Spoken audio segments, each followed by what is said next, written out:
In the years that followed Harmony's arrival, humanity experienced something it had never known before: unity without coercion. Freed from the corrosive influence of greed, hatred, and animosity, nations began to see one another not as rivals, but as partners in a shared future.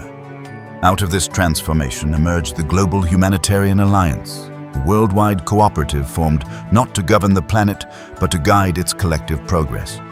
Here, representatives from every nation gathered to share knowledge, resources, and responsibility for the future of humanity. The interior of the Alliance was designed as a symbol in itself. Hanging gardens and open light represented the living Earth, while the holographic globe at its center served as a constant reminder that all nations shared stewardship of a single planet. Within the Alliance chambers, the leaders of nations met not across dividing lines, but around a common table, a symbol that no nation stood above another. Here, new members were welcomed as partners, and the responsibility for humanity's future was shared by all. In the early years of the Harmony Age, the Global Harmony Alliance established a network of innovation centers, known simply as incubators, across every continent. These were not bound by borders, politics, or profit, but driven by curiosity, collaboration, and a shared purpose. Among them, the engineering commons quickly became a symbol of what humanity could achieve together. Here, young engineers from every nation gathered, not to compete, but to build.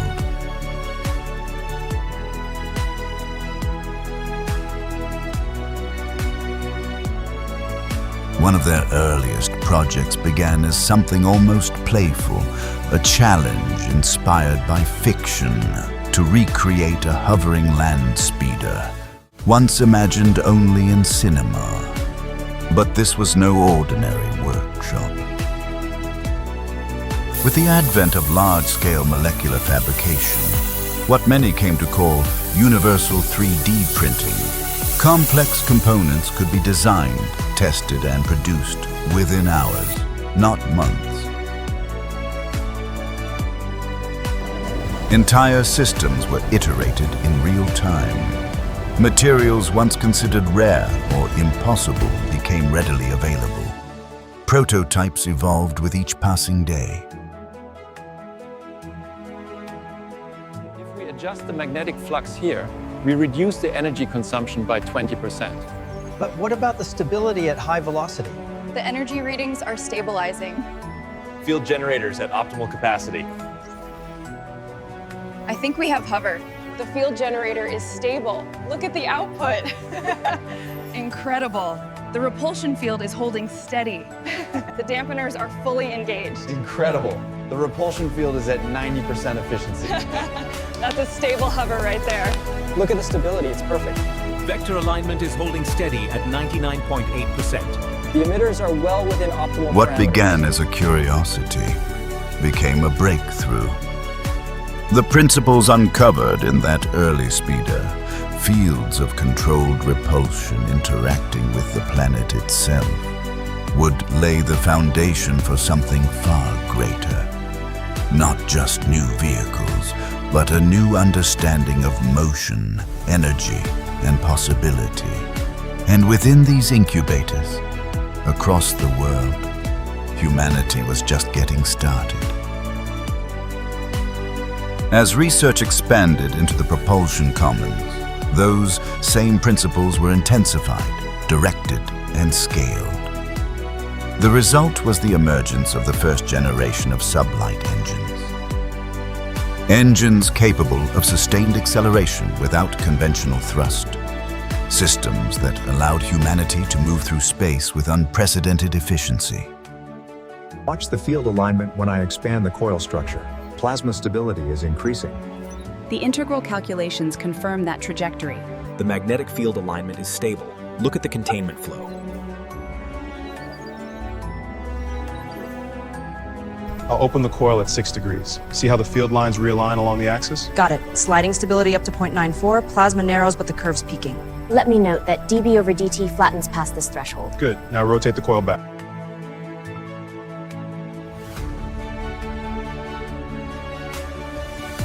Fully functional sublight engine models were manufactured rapidly, allowing engineers to iterate, refine, and perfect each design before committing to a final system.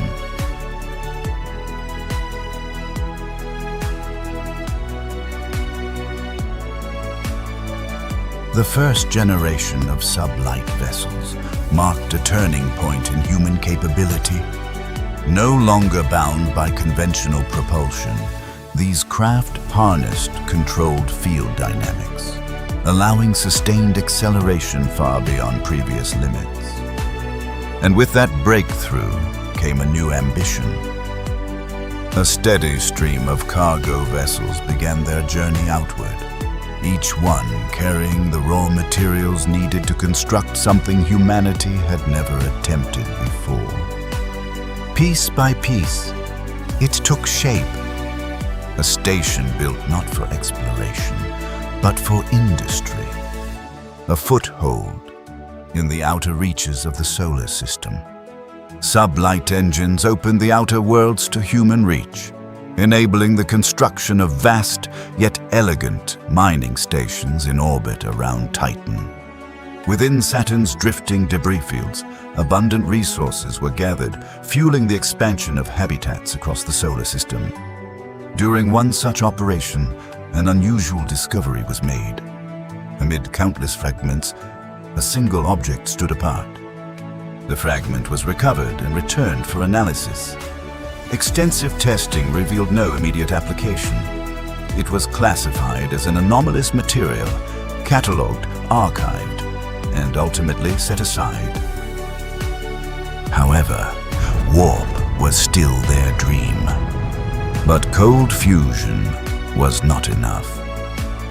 Warp engineers viewed old movies for inspiration, stories of a future once imagined. The journey.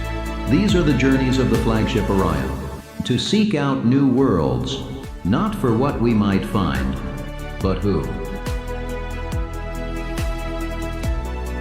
Warp travel was not looked upon as though it would never happen. Only when. Work continues as fresh new ideas emerge.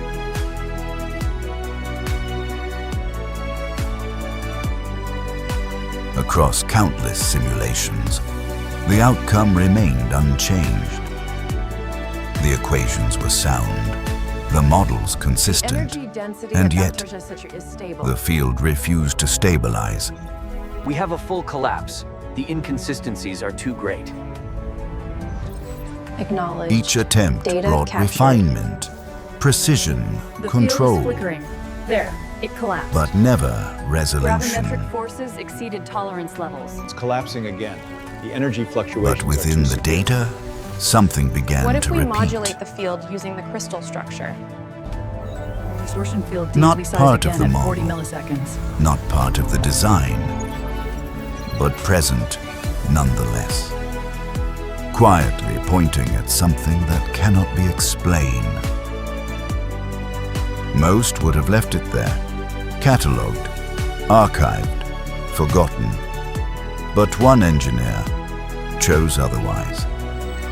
Therefore, a request was made to retrieve a sample for further examination. These measurements are completely nonlinear. Are the sensors calibrated correctly? They are. The fragment is stable, but the output is erratic. The instability correlates directly with the fragment's mass. Then our previous calculations regarding the warp field were incorrect. The field collapses here, consistently. The current simulation What followed for the energy fluctuations. would not be We're seeing understood at highly the time. unusual readings near the apex. The data remained incomplete. The conclusions uncertain. And yet, something had begun, not within the machines, but beyond them. With no seemingly redeeming qualities, it was regarded as little more than a curiosity, unremarkable in function, and of no immediate value. a fragment was casually allowed to be passed along as a simple gift to one who collected such things. The rare, the unusual, the easily dismissed. Handled with care, not for what it meant, but simply for what it was. A small decision with no greater intention.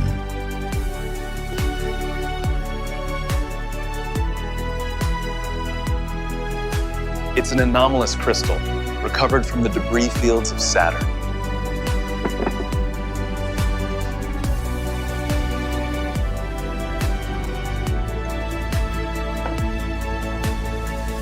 You always bring gifts like this? Only the unusual ones. At first, it appeared to be an anomaly, without purpose. What the system interpreted as an error was, in fact, a response. What they called instability was alignment. The crystal was not reacting. It was reaching beyond their understanding. Understanding would come later.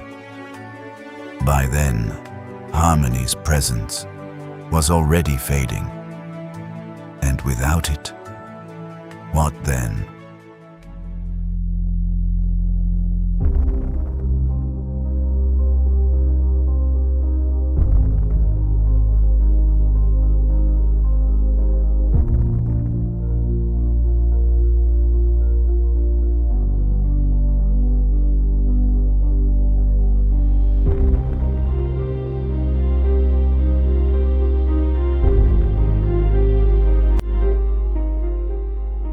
The crystal would not resolve warp or faster than light travel. It was not meant to, nor need to.